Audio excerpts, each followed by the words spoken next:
Hi, you right, cultural students. It's Mr. Kavanagh here, and I'll be reading another piece from Growing Up African in Australia. This piece is called Idle Thoughts, and it's written by Khalid Warsame. Khalid is a writer and an arts producer, and this is kind of a personal essay that he wrote for the book, and it kind of goes through some events in his life where he encountered police brutality or racial profiling, systemic racism, and the effect that it had on him personally and on the wider community. Two things to note before we get into the story. One, it's written in a really interesting style, almost like Khalid is talking to us. So there's quite long sentences that are broken up in weird ways with interesting punctuation. So stick with it, and probably it would be best if you listen to me and read along at the same time so you can keep up. And the second thing is, I think it's always best to acknowledge this is not my story. I am a white male. I'm not trying to in any way say that I've experienced things like this. This is Khalid's story. I'm merely operating here as a way to get his words into an audio description for you so you can listen as you read along. So, idle thoughts.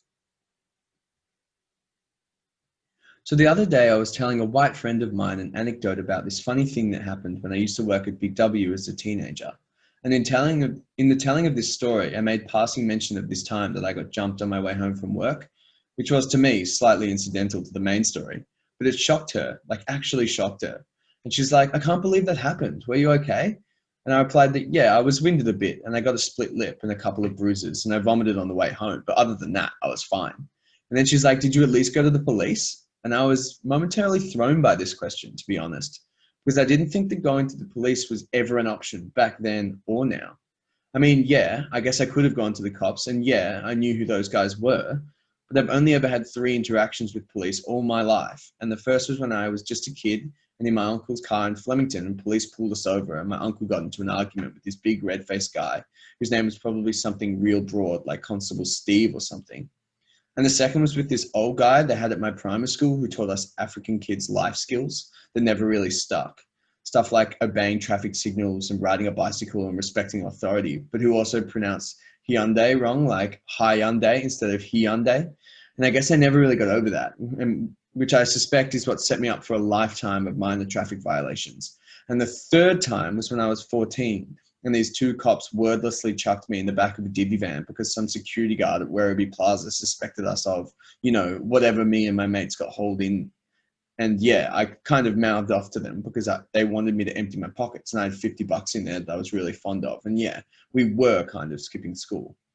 So I spent the entire day in an interview room while this guy, who I hated then and still hate now, mouthed to me about how I was worthless and a shitbag, which was way out of line because damn, I was 14 and I'm just sitting there taking it because he wanted to call my parents, and there's no way in hell I'm exposing myself to it, to fire from both ends of this trench I found myself in. So my plan was to just sit around until it got reasonably late and I could be reasonably certain that my old man was at the social club on Boundary Road chatting with his mates about politics and good old days type stuff, and then call my mum. My mum, by the way, dispenses with forgiveness like an 11th century Catholic bishop in a buyer's market. So she's definitely the one I want to break me out at this joint. By the time I get let out, it's 9 and my mum is in tears because shit, now she's got two boys who are veering off the path. And I was supposed to be the good one. And now I'm just wallowing there, doing what I can to seem small and insignificant. And no boy on this hot earth wants to make his mother cry. And here's the thing. I guess I just avoided cops from then on because I heard the other stories. Ahmed from back in North Melbourne got all his front teeth knocked out for no reason. And the Sheikh's son got called a bloody Osama for wearing his Friday best. And everyone gets followed by an unmarked Holden with thick antennas driven by square-faced men. And now that I had the first-hand experience, cops were the last thing on my mind. And there it is. I guess I didn't realize how completely my experiences differ from those of my friends from the beginning of this story. Because what we're talking about here are two fundamentally different worldviews. And as I get older, I'm noticing that a much higher percentage of white kids grow up and basically do okay compared to the too many Somali boys who I grew up with who just kind of fell off the do well truck.